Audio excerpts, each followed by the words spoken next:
Kuidas käib see niisugune sisemine otsus, et noh, nüüd ja nüüd kõik rohkem ma enam ei puudu neid teisi toiduaineid ja jätkan, lähen edasi? No seal peab olema mingisugune lihtsalt avatud meel, et see on tegelikult võimalik, et ma ei ole andnud kogu oma, kuidas öelda, et juhtimist ära üle meditsiinisüsteemile või kellelegi teisele, et see ongi tegelikult minu elu juhtimissüsteem on tegelikult ju minu enda sees ja ma ise võtan selle vastutuse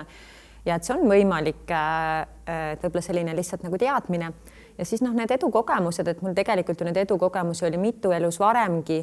ja siis ma saingi aru, et miks mitte siis nüüd samamoodi,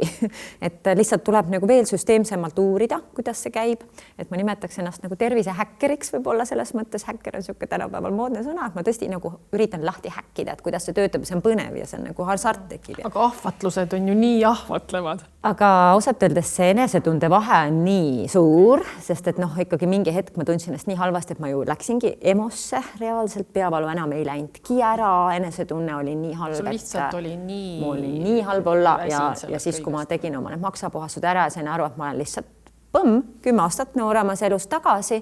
et siis see vahe on lihtsalt nii kolossaalne, et ma nagu selles mõttes isegi mul ei teki seda küsimust, et ma ju tahan ennast hästi tunda, et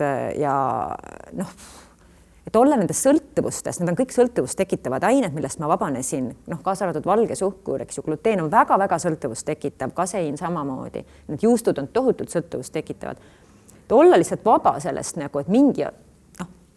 ora otsas nagu olla kogu aeg, olla sellest vaba, et see on selline kergendus ja aga kas sa siis kasutasidki seda DMK meetodit siis ka nendest vabanemiseks? Kogu aeg, jah? Absoluutselt. Ja see toimis? Ja ikka seda stressi ju tuleb, ma ei saa välistada seda stressi tänapäeva inimesena, et see on niisugune pidev enesehügieen. Nii nagu hambaid peseme, et tegelikult iga õhtu, iga hommiku ja vahepealsetel pausidel ja ka jooksvalt, kui tekib võimalus, et natukene nii-öelda skanneerida oma sisemust, et vaadata, mis on tekkinud praegu.